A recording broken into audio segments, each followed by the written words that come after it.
Let's do this shit. Hello and welcome to another episode of the Untitled Review Show. I'm Mike and I am joined ably this week by Callum. and I am Spartacus. Alan. Sorry. So you alright? Yeah. You taking medication? It'll pass. Okay. And this week we're going to be talking about parody films or spoof films. Because what brought this on was Callum introduced me to a film that to me is one of the funniest films I think I've seen in years, and it was Black Dynamite. Dynamite. You want to talk about that one a little bit? We could do. Black Dynamite's the best film I've ever seen. That's about blaxploitation and made in 2008. Is that it? Pretty much. What else do you need to say? Black Dynamite is a film that kind of takes the piss out of the whole blaxploitation genre, which is pretty much one of the most brilliant times in cinema history. My ad. It's fucking brilliant. Back in 2008 they made it the short colour reversal, so it looks like a film back from the 70s, but it is absolutely fantastic, and it's one of those rare films that has a genuinely decent joke. Yeah. Every couple of seconds, you know, like there's almost like two good jokes every minute at least. Yeah. And it's not even just like throwaway jokes; they're all pretty well done. The screenwriting in it is brilliant, and it stars Michael Jai White from Universal Soldier. What's the one? Was it the one where they brought back Van Damme, or? It's the one where he plays the computer and then he gets put inside the black guy, and then the black. Sounds like a terrible film. It is a terrible film, but it gets. It's not the Universal Soldier I've seen, put it that way. No, it's not the first Universal Soldier. It's one of the sequels, and it's a computer that goes in, and he goes into the body of this black guy, and that's Michael Jai White. But it's absolutely brilliant film, really well put together. Is it a fucking hilarious? Into the body of a black guy?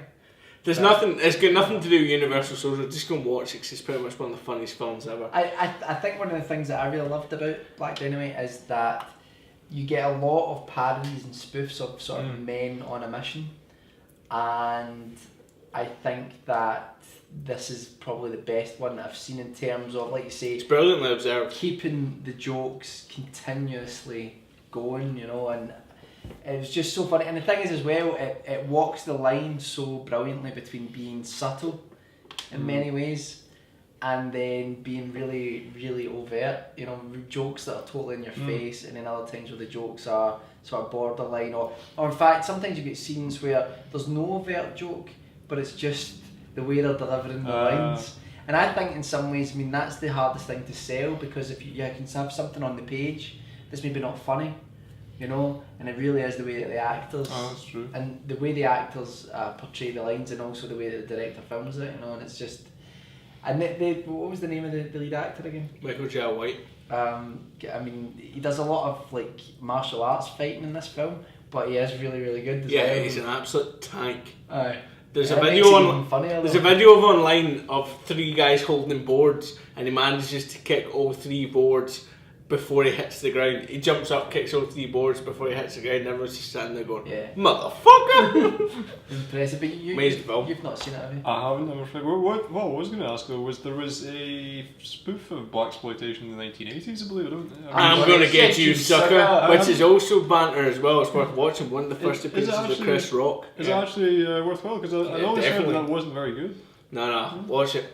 I've not actually seen it. It's one of those films that I always remember being on the trailers for Batman. The Batman VHS, it was on that. Yeah. Films, I always remember getting like a video and it was, I'm gonna get you, sucker, and so that's. And then they had, I'm gonna get you, sucker, and there was a little theme tune that went with it. It was amazing. And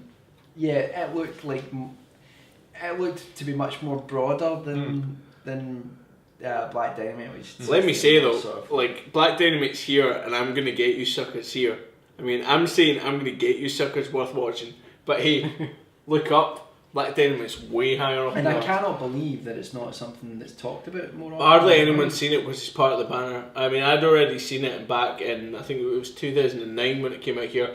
There was a tiny cinema release, and I just got as many people as I could to go to the cinema. So if you're watching, Big Mike, what an amazing film you've made. Oh, it's absolutely fantastic. So can you think of any spoof films? Just in general, well, one thing I thought might be quite interesting is these. What do you think is like the earliest kind of proper spoof film. Maybe Abbott and Costello meets Frankenstein. That's a good point. Like that. Yeah, probably a good point. Yeah. I mean, and it is actually what's great about Abbott and Costello meets Frankenstein is that it's both it's a great little comedy film and a spoof of the Universal monster movies, which had sort of were falling out of popularity by that point. They were being sort of mocked a lot, but at the same time, if you actually look at some of the other Universal films that really sort of just did it for far too long, if you look at them, Abbott and Costello meets Frankenstein is actually a better little horror Universal because I was going to say, is that not one of the ones that actually works quite well as a horror film as well as a comedy? Yeah, it does, and you've got all of the main sort of stalwarts of the Universal monster films, but I'm sure there must have been other ones. I mean, you've got like, the Marx Brothers did A Night in Casablanca as well, which I think had this spoof element to it as well. For Casablanca, presumably. Yeah. But the one that's probably going to be most prominent in people's minds is Airplane, isn't it? Probably. I think that's the one that everyone knows. I think the temptation is just to make this the Zucker Abrams Zucker episode, and it's, you know, there is a bit of that going on. I think. I mean, if there are any directing teams that are like associated with spoofs, that's got to be it. You know, that is the kind of the benchmark. Well, I mean, I'm saying that, but you know, Mel Brooks as well has got a lot to answer for. I mean, there's a lot to be said for, particularly, I would say, Blazing Saddles is absolutely the masterpiece of the. I thought you said when you were about to say he's got a lot to answer for. I thought Yeah, you were about to say yeah, Blazing Saddles and yeah. shit. I was like, Alan, leave my flat. No, I think it's a fantastic film. It's again, it's, as you were saying earlier on, like it does start to kind of leave the genre a little bit towards the end, and it does go a little bit into kind of sort of lost breaking. a light. Have we? Aye. Is that work This experience happened guy to us now? the other day. I think there's a I'm gonna fucking There's a boot him right in the board.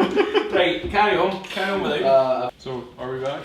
We're back. We're back. Callum's fixed it. Yeah, we've more. got some new work experience people in now, so we're good. So you were talking about Yeah, well, actually, I was talking about Mel Brooks and Blazing Blazing Saddles. Saddles. No, it's just because you were saying that it starts to leave the kind of constraints of the sort of it's a parody of the Western genre, obviously, but it does start to leave that behind slightly towards the end. It starts breaking the fourth wall, and it goes into the ridiculous sequence where they start chasing each other around the film lot at the very end of it, which I think is just sublime. It's I was saying that earlier on, though, it's almost like someone, you know, writing the script and getting to the point where they're like, where do we go with this? And then all of a sudden it's like, kind of, well, we'll just Put another joke about what people hating black people. that too. No, we'll well, I think, you know, that's maybe doing it a wee bit of a disservice. I mean, That's I a think good film. It's a cracking film. But no, I think actually, if you're talking about a film which furthers the idea that racism is an absolutely ridiculous concept. sort of philosophy to follow, it's Blazing Saddles. And there are people who, I've been in rooms with people who have caught a couple of minutes of Blazing Saddles and thought, oh, this is really racist. Yeah. And it's like, no, it's the whole point that's of it is kind that of it's the so thing, stupid. because it does play. Sorry, I was just going to say, because it is. I don't know. Would you say it was still quite a daring thing to have like a western where it was like, you know, the sheriff was a black guy? Yeah, I mean, Boss Nigger.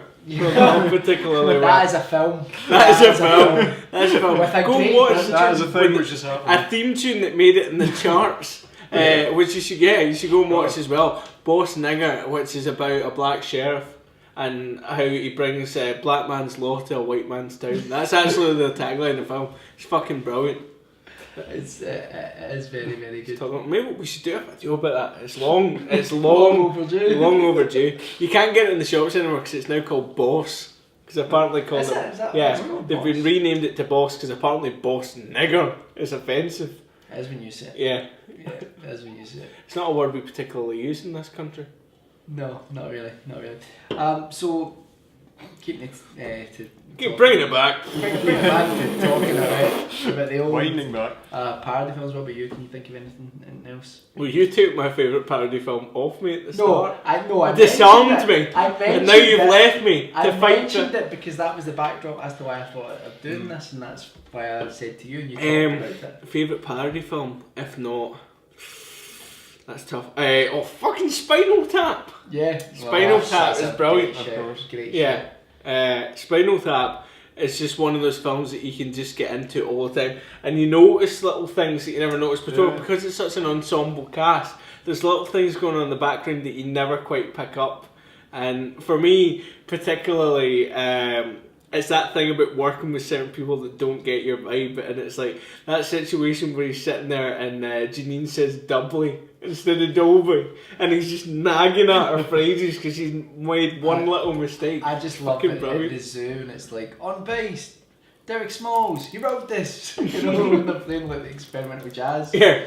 But I think with this is Spinal Tap, it's such the mockumentary, the idea of doing a mockumentary is something which is really common now, or at least maybe not necessarily within film, but you see TV series always doing it, comedians are always doing it, but I think that This Is Spinal Tap is obviously you know the sort of originator. And Turn It Up to 11's become such a common phrase. The originator of it was that before the Ruttles? I think that's a good question. I think the Ruttles might have been before it, but it doesn't matter. This Is Spinal Tap kicks the Ruttles' Its ass. own thing. Yeah. Sorry, Eric Idle. I apologise, but this is Spinal Tap. Spinal Tap. Spinal Tap. Certainly not Sorry, bad. But no, absolutely brilliant. Shark sandwich, more like shit sandwich. That's one of the best things. Absolutely brilliant. I can Spinal Tap's one of those films I can just keep going batters and batters. We were talking earlier on though about like Aeroplane and how it's certainly the film that broke Leslie Nielsen as this sort of comic actor, although it wasn't until a few years later I think he did like Police Squad and all that. Chew your pizza, Alan. That pizza's been a prop up until now, and Alan's finally said to eat it now. I think it was just sort of immediately after Airplane that they did Police Squad, because I think Police Squad was 82. It was just, it was quite, because I think Airplane was 80, and then I think Police Squad started 82. So. The thing with Police Squad is that it is amazing the fact that it absolutely died a death. Yeah. You know, I mean, they only made, what, was it 5 episodes? I think 6 episodes. And luckily we got the Naked Gun films. We have to talk about them. Frank Drebin. You know, Frank Drebin is probably the most iconic character amongst the sort of you know world of the parody film. And what do you think is the best out of the three? Naked Gun films. I like the first one. You like the first one? I'm going to go for the second one. I'm going to be terribly obtuse and say that I actually prefer Police Squad. Well, no, I can understand that. Do you know one thing I would say about Police Squad though is, as brilliant as it is, there are misses as well as hits, and I don't think there are real misses in the Naked Gun films. I think it's far more sort of streamlined, but they do retread a lot of the jokes that they had. Yeah, I think there is a lot of that going on. But Naked Gun 2.5 I think's got some brilliant moments in it. But even Naked Gun 33 and a third, which you know was only an hour and 15 minutes long, and I think it had a lot of production problems because the actor who played Ed had real health problems, and that's why they never made any more, wasn't it? Because he wasn't able to walk. Oh, really? So he's actually sitting down in most of the scenes, and they just film him from the chest up. And out of respect for him, they said, "We're not going to do another one unless he's able to do it," which I think is a shame because really, I mean, he wasn't the first actor to play Ed. There was an actor before that in Police Squad that played him. And funnily enough, when Frank Drebin did the Rolling Rock adverts years later after the Naked Gun films, was a different actor again? They brought the original actor back, you know, to play Ed again. I remember Hey You in the Shadows Cover Me. Oh yeah. Yeah, remember those days? That was good. This is before Angry Video Game Nerd made it cool. Did they make it cool? Did they make it cool? They didn't make it anything cool. No, did they not? Okay then. That's why he's a nerd. What was I going to say? There was a film I was going to bring up as the ultimate parody. Shit, it's totally gone out of my mind. Phantom Menace. Oh, Rocky 4. How is that a parody? Right, well, let me bring this back. Rocky 4 parodies the whole Cold War situation. And it's like total nonsense. So Rocky 4 in its own way. Rocky 4 is as equally valid a parody as Escape from fucking LA. Michael says Escape from LA is a parody because he's fucking mental. No, what I said about Escape from LA is that John Carpenter and Kurt Russell decided that they weren't going to try and make a true sequel to Escape from New York. What they did is they took the original ideas from Escape from New York, they played them out again, and they used that in a way which basically retread some of the original film, but it also sort of parodied the action genre at the time. Mm. And to me, that's what Escape from LA is. Escape from LA is not. If you look at the tone of the film, I mean, are you saying Escape from LA is played seriously? I'm saying, honestly believe that Escape from LA is I played take seriously? Escape from LA seriously Do you because think it's played seriously? No. Why? How is it played name one seriously? other film. I take it seriously Why? because name one other film where Bruce Campbell and Kurt Russell have been in a film together. Right, okay. Which right. could have been a new Tango and Cash. Aye. No, that's a parody. It could have been that could have been the greatest. Escape from LA could have been one of the greatest films ever made with Kurt Russell and Bruce Campbell together, and John Carpenter bottled it. No, basically, no, he said, I "I've got think too if you much watch- goodness in this film." I think if you watch Escape from LA now, and by the way, you're going to say the reason I'm saying this is because I'm a Carpenter fan. I do not like every John Carpenter film. It's just that I think Escape from LA now, when you watch it, if you look at it in terms of thinking of it as something which isn't a strict sequel, it's not trying to do the same. It's not trying to be like tonally the same as the first film. That it's actually just a lot of fun, and it's funny. It's the Tommy Wiseau It's defence. funny. Oh, it's a dark No, comedy. no, It's a dark no, comedy. no, Now that Escape from no, LA's come out, I'm it's sorry, fucking shite. No, it's not shite. It is. It's rubbish. It's not. It's not.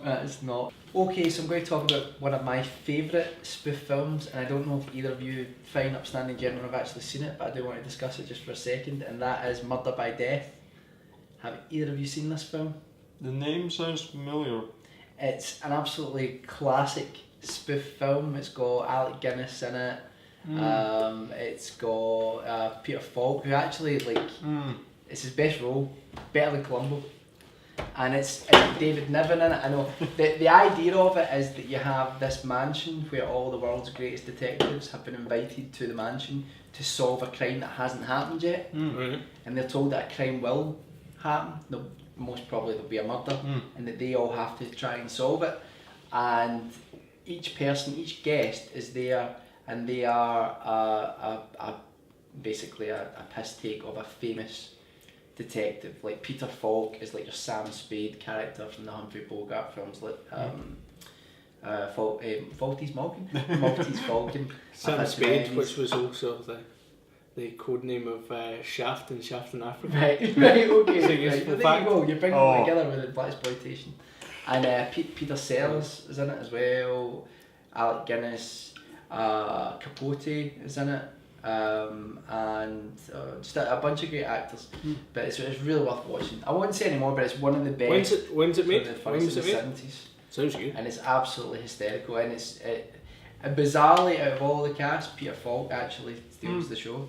But you mentioned as well the Hot Shot films. Well, I think even before we get to Hot Shots, I think we really... I think the Top Secret does not get anything like enough love. I mean, I think that it's a very strange film. It's because it starts out kind of being about the Cold War, and then it's also about World War II at the same time, and it's also kind of taking a shot at Elvis movies. So I don't know if it's because it like kind of takes in so many different bases that it's maybe seen as something kind of unfocused. But I mean, if you watch it, it's just it's so surreal. I mean, I think it's. I would say that's probably one of Val Kilmer's best performances. Does it have Michael Goff in it? Is he in it as well? Oh, not too sure. I can't remember. Is that Batman Forever? Sorry. Possible. I haven't seen it for years, but I remember it being sort of good fun. It's. I mean, it's just sort of willfully bizarre that they get to the. Towards the end of it, they end up having a fight underwater, which just it's Val Kilmer and the bad guy. Fall off a bridge together, and they continue to fight each other under the water, and as they do so, like all these props from a western bar fight start appearing around them, like there's the saloon bar, and the bartender brings out the bottle and hits the guy over the head. It's just such a strange... We should say though that is sometimes the problem with some of the parody and spoof films, is that they either take it too far, or they become too obvious, or they become too random. You know, in some ways. Possibly. And but there are ones, I mean, we were talking earlier on, there are ones that people don't like, but we said to be like Repossessed, which is that's true. Yeah, that's which is good. I suppose part of the strength, from what you said there, that's part of the strength of Black Dynamite, isn't it? Because it does stay, with the exception of the bit where he does see the boom. But but even that, it's the way he plays that scene, Yeah. the little glances above as he's trying to give this big grandstanding speech. Yeah. It's He just jumps up just- too far from the desk, the camera can't pan up and the boom's just like, oh fuck. It's brilliant. It's just and the thing is, it's not that much of a stretch from the films that you would have seen from that time. You see crazy, incontinuities like in the films.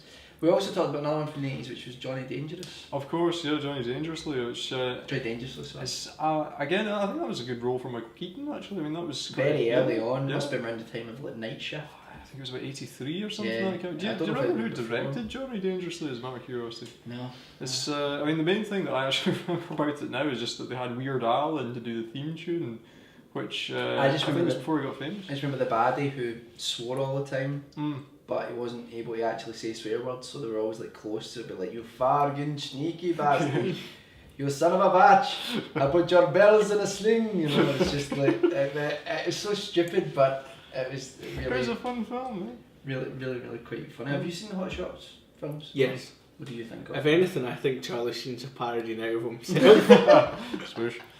What a guy. What did you think though? I used to enjoy Hot Shots. I still do, but now I actually find, like I said, Charlie Sheen more entertaining to watch now. It's just more mental. You said earlier on, Alan, that you thought that the second one was better. Yeah, I mean, I think that, again, it's got a different target for the first one. I don't know if maybe the first one was too kind of ranged against one thing, because I mean, the first one was obviously Top Gun, was the point of reference, but I don't know if there was maybe just there wasn't all that much that they could really do with Top Gun. Because I mean, Top Gun had a slight kind of genre to itself, and then you also had like the copycats like Iron Eagle and things like that. But I think with Never seen them, by the way, the Iron Eagle films. I don't know, probably terrible. Well, what do you got? Quentin Tarantino always got Top Gun the best, didn't he? Because he wrote that. He wrote that essay that got... What film was it that he got into? Remember he was saying about how the main characters in Top Gun were gay? No. And he got a monologue in the film, and he's talking to another character and he's going on, and it goes about it how Maverick and Goose are gay. Not Maverick and Goose, Maverick and Iceman. Yeah. And it gets to the bit at the end that the only way the woman can get him at the end is by dressing up as another man, and the final line is, you can ride my tail anytime, the two of them sitting there, right? And that was the point where he'd just written True Romance, and he was going to direct it, but Tony Scott was the person behind whether or not he would get to direct or not, and Tony Scott said, fuck you for taking the piss out of Top Gun, give me your film, and Tony Scott went and directed Really? True Romance, and that's why Tony Scott did True Romance, and Quentin Tarantino sat there going, oh, let's go make Pulp Fiction then. I'm sure he's bothered now. Yeah, I'm sure he's fucking bothered now. But I agree with you though. I think the second Hot Shots film is... I think it's maybe just that they had a broader kind of range of things that they could do with that second film. I mean, because along with Rambo, we've also got, Commando and all these kind of other films that were also around. Commando's brilliant. Wrong! Commando practically is a spoof of itself in many ways. He does say that in Commando as well, doesn't it? He's like, he does, because he's sitting there, he's like, if we're just going to chill out and you're going to help me, right? And then they just turn it wrong. And just shoots him as well and then just runs away. It's fucking brilliant. Commando, if it hadn't been anything but Arnie, it'd have been shit. I know. But I eat green berets for breakfast. And it's not he's like, this green beret is going to kick your ass. He's like, I eat green berets for breakfast and right now I'm really hungry. I think though, we only skirted over it, but we should say just for a second about how good Aeroplane is. Yeah, that is actually very good. If you look at the airport disaster movies, there were actually quite a few of, especially in the 70s, which I think's why Airplane get made. If you look at them, it's very close to them, but when you talk about Black Dynamite, although Airplane's far more in your face, Airplane's similar in that there's no minute or second in that film where there's not a gag. There's not something happening. And Airplane 2 is much maligned, but it's still quite funny. It's still quite funny. But should we wind up? Yeah, I mean, I think actually just with Airplane, it says everything that Airplane has endured, whereas the films that are parodies have not. I mean, when was the last time you saw an airport film? I would like lastly to say this: see the people that make all the fucking movies. Oh, go fuck yourselves. All right, that's like just awful. Is it not epic movie, disaster movie. Yeah. Scary Movie started it, and do you know what? The Scary Movie films are okay. I quite enjoyed them. They started taking the piss though. But epic movie and superhero movie and all that bullshit. Awful, and just there to try and cash in. Matt Lucas and David Williams did an airport thing recently. Oh, They did their own thing, which was okay, Yeah. if that's what you're into. Anyway, we'll be back next time with something else. This episode's basically been a case of go and watch Black Dynamite. Come back and tell us what you think. Go and watch Black Dynamite. It's Pretty much. amazing. Get some- Alan, go and watch Black Dynamite. Yeah, Alan, that's right. go and watch Black Dynamite. Okay. Now! Peace out, brother. Bye for now. Still don't know where to look. Lame the way I said that. Bye for now. Why did I do that? Still don't know where I'm looking. Fucking children's storyteller.